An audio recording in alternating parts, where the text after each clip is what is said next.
자, 교재는 417페이지. 동산의 이중 양도담보입니다.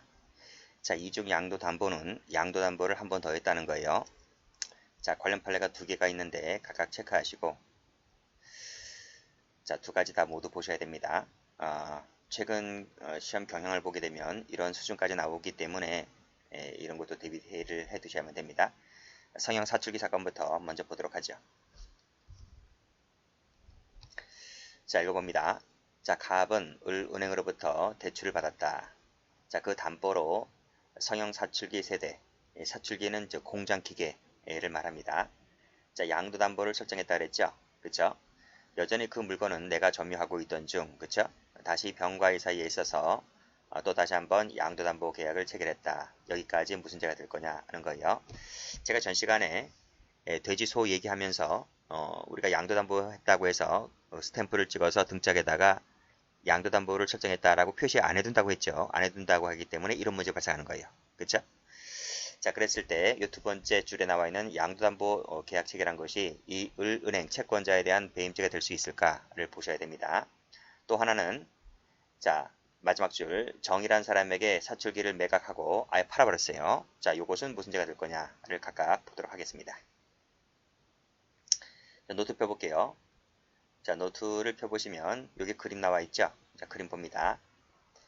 자, 갑이란 사람이 그랬어요. 갑이라는 사람이 채무자죠. 채무자가 채권자에게 가서 이 성형 사출기를 양도담보를 설정하고 대출받은 겁니다. 자, 그런데 이 갑이란 사람이 변제기가 되기도 전입니다. 그렇죠? 변제기 되기 전에 이 목적물을 병에게 찾아가서 또다시 양도담보를 설정했다. 여기까지 읽은 거죠? 여기까지 한번 보도록 하겠습니다. 자, 우리가 전 시간에 그 양도담보 법리를 배울 때 이거 배웠죠? 변제기 전에는 여전히 내가 점유자고 변제기가 된 후에도 돈을 못 갚게 되면 소유권을 넘어간다 그랬습니다. 여기를 배운 거죠. 자, 그런데 여기를 보시게 되면 자, 그것은 여기 뭐 전후 나와 있을 때 이 부분은 여기 두 사람 사이의 문제죠. 두 사람 사이의 문제이기 때문에 큰 문제가 없는데 자, 이 성형 사출기 사건은 등장인물이 둘뿐만 아니고 이제 제3자가 나오는 거예요. 병이나 정이 나타나기 때문에 그때는 소유권 법리가 어떻게 될 거냐라고 하는 것인데 여전히 제3자가 등장을 했다 하더라도 소유자는 납니다. 그렇죠? 대내적으로는 소유자가 갑인데요. 갑인데 대외적으로 을 소유가 된다고 했잖아요. 이것이 이제 기존의 양도담보 법리거든요. 근데 이게 바뀌었어요. 이게 바뀌어서 요거 일단 놔둬 볼게요. 요거 일단 여기 바뀐 것 같은데 요게 바뀐 것 같은데 일단은 요건 제가 지워 볼게요. 요거를 제가 지우고 요 기존에 있는 법리대로 한번 강의 한번 해볼게요. 자, 갑이란 사람이 변제가 되기 전에 또다시 병을 찾아가서 양도담보를 설정했다는 겁니다. 그리고 대출받은 거죠.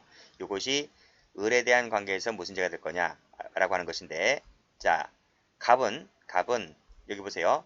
대외적으로는 이 소유권이 을에게 넘어간다 했죠. 그렇죠?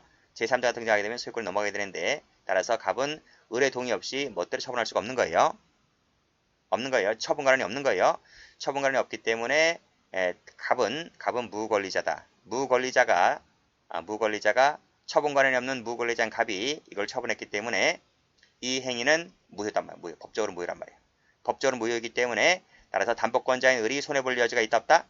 이 거래 행위가 무효라니까요. 무효이기 때문에 담보권자는 손해볼 일이 없기 때문에 갑이 을 몰래 이걸 담보 설정했다 하더라도 을은 손해볼 여지가 없는 거예요. 그렇기 때문에 이것은 갑에 대한 배임죄가 되지 않는다는 거예요.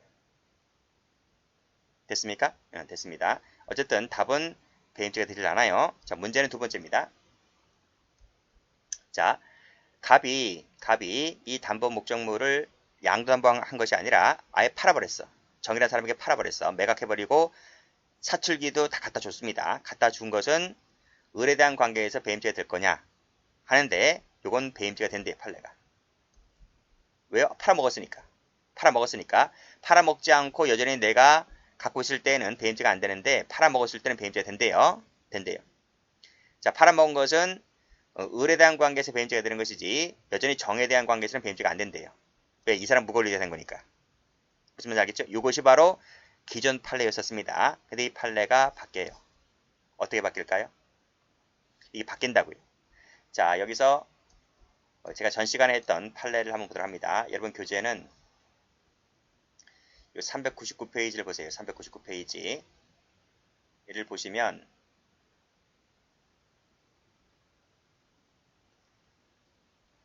제가 전 시간에 여기까지 해서 이 부분만 보았잖아요. 그쵸? 그쵸? 근데 여기를 한번 보세요. 여기 채무자가 기존 금전 채무를 담보하기 위하여 다른 금전 채권을 채권자에게 양도했다라고 했을 때 쭉 읽어보시면 이 채권 양도 담보 계약은 그쵸? 채권 양도 담보 계약은 그 밑에 쭉 읽어보시면 여기 나와 있네요. 쭉 읽어보시고 여기 채무자가 채권 양도 담보 계약에 따라서 금전 목적, 담보 목적 채권의 담보 가치를 유지 보존할 의무는 자신 채무다. 자신 채무다. 자신 채무이지 타인 채무가 아니라는 거죠. 타인 채무가 아니기 때문에 배임죄가 될 여지가 없다. 배임죄가.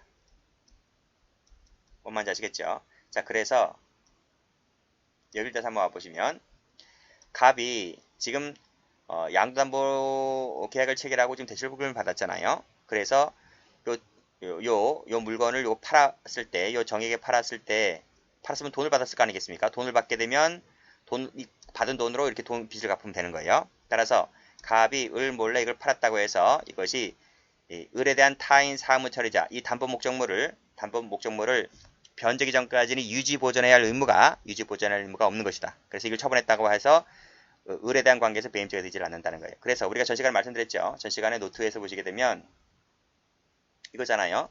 그치? 이 그림. 요 양도담보 목적물을 이렇게 C에게 임의 처분했다고 해서 이게 종전에는 배임죄가 된다 그랬어요. 이 배임죄가 된다라고 하는 것이 이 그림이란 말이에요. 여기 배임죄가 된다는 그림. 그쵸? 이건데 이 그림이 여기 되지 않는다 이렇게 바뀌었잖아요. 그쵸? 이건 타인 사무 처리되지 않고 자기 사무다 보니까 이걸 몰래 이걸 처분했다고 해서 배임죄가 될 여지도 없고 횡령죄 될 여지도 없다는 거예요. 이해되시겠습니까? 그래서 요게 바뀐 거예요. 이게 배임죄가 안 돼요. 안 돼요. 그러니까 첫 번째 거는 원래부터 안 썼어요. 을 몰래 갑이 양도담보를 체결한 것은 원래부터 처음부터 안 됐었어요. 기존 법리 갖고도 안 됐었는데 요 매각을 해버렸을 때 과거에는 이게 된다고 했었는데 이게 안 되는 거로 바뀌었단 말이에요. 안 되는 거로. 됐죠? 그렇게 보시면 되겠습니다. 자, 그렇게 보면 여기서도 양도담보 법리가 있는데 대내적으로 여전히 내가 소유자가 되고 대외적으로 을 소유라고 했는데 이게 기존 법리거든요. 기존 법리고 근데 이게 지금 민법에서는 이게 형사 판례잖아요. 그러니까 민법에서는 이게 양도담보 원래 법리인데요. 이게 바뀌었는지 안 바뀌었는지 모르겠는데 어쨌든 간에 다만 우리 형사 문제에서 보게 되면 첫 번째 건 바뀐 부분이 없습니다. 근데 두 번째 것이 바뀌었다는 거예요. 이렇게 보시면 될 것 같고 자, 그래서 교재로 와서 보시게 되면 여기 뒤 채권자가 누구죠? 자, 보세요. 채무자가 그 소유 동산에 대해서 점유 개정 방식으로 채권자들에게 이중 양도담보 설정 계약을 체결한 다음에 그 양도담보 설정자가 이게 누굽니까? 이 채무자죠. 그걸 채무자가 목적물을 임의적으로 제3자에게 처분하였다고 했을 때 뒤 채권자가 누굽니까? 뒤 채권자가 이 사람이잖아요. 여기서 말하는 병이란 말이에요. 병.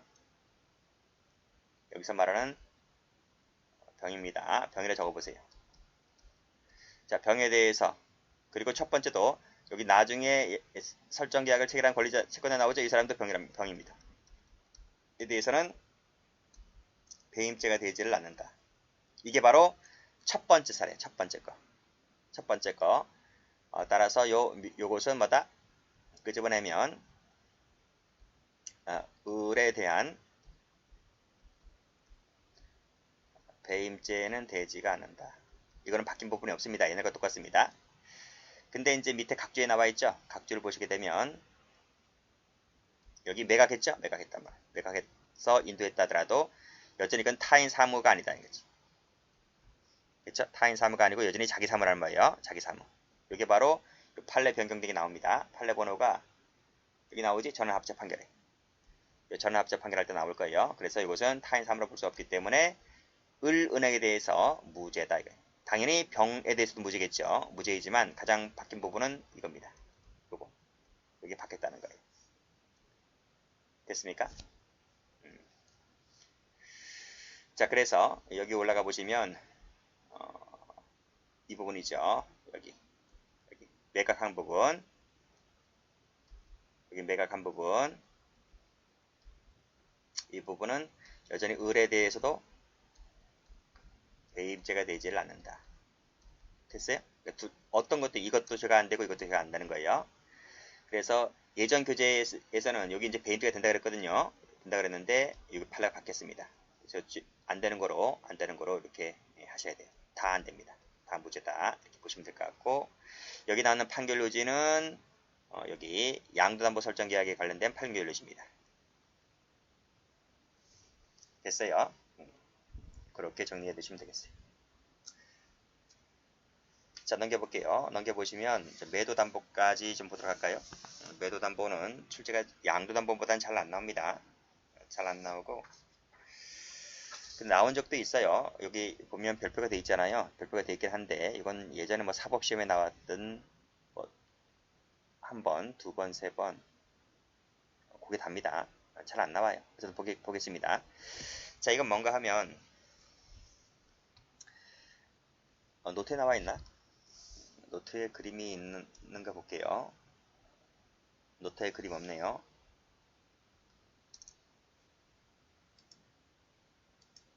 여기 보면 자, 매도담보라고 하는 것은 소유권을 아예 넘겨버려요. 소유권을 넘긴단 말이에요.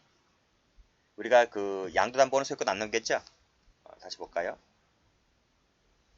양도담보는 보세요. 양도담보는 변제기 전까지는 소유자가 여전히 내가 소유자가 되는 거예요. 근데 매도담보는 담보권 설정하면서 아예 목적물의 소유권을 넘기는 거예요.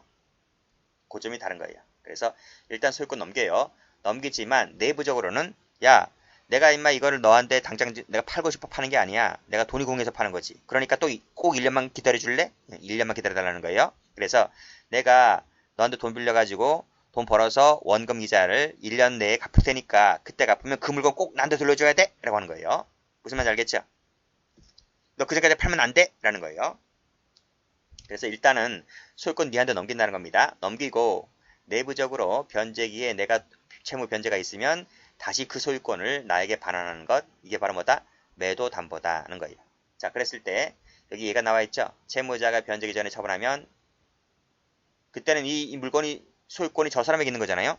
요 변제기 전에 채무자가 여기 나왔네. 채무자가 만약에 변제기 전에 이 매도담보 목적물을 처분하게 되면 그것은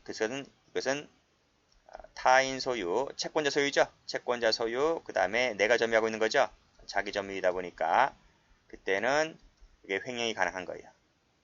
변제기는 판례 없고 채권자가 만약에 전에 처분했을 때는 그때는 이게 자기 소유잖아요. 그렇죠? 자기 소유란 말이에요. 자기 소유인데 이것이 바로 타인 사무 처리자가 되는 거지.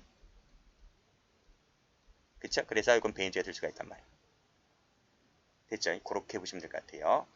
자, 그래서 밑에 판결 나와 있지. 채무자가 만약에 변제기 전에 처분했을 때는 횡령이 될 뿐이고 채권자가 전에 처분했을 때는 배임죄가 들려있다. 있다. 이렇게 보시면 되겠습니다. 자, 판례 볼게요.